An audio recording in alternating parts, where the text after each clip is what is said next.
Magandang araw sa ating lahat mga idol, no? So flex ko lang ang aking mga alagang kambing mga idol.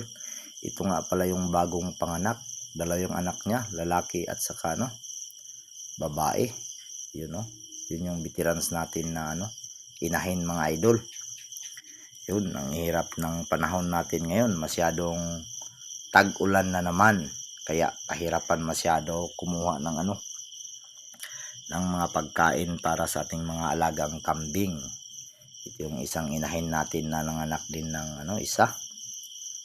Yun yung anak niya, oh. Ang ama pala nito ay si Red Bull, yung malaking turo natin. Ito yung mga idol, oh.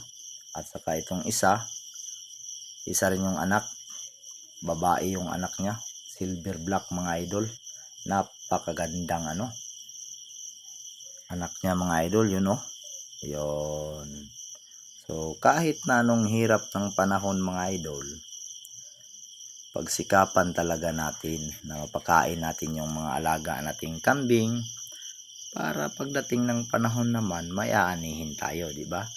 Ganun lang, oh. May secret na pira dito sa pag-aalaga ng kambing mga idol. Basta tiyaga-tiyaga lang. Ganyan lang talaga ang buhay, di ba? Oh, 'yon. Ito yung mga alaga natin dito. Napakaliksi na mga idol, oh.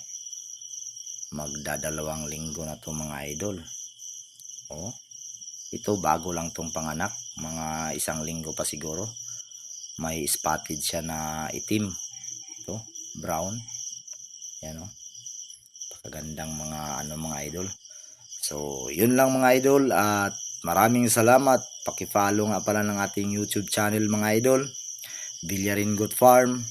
At saka paki-share na lang din mga idol. Maraming salamat.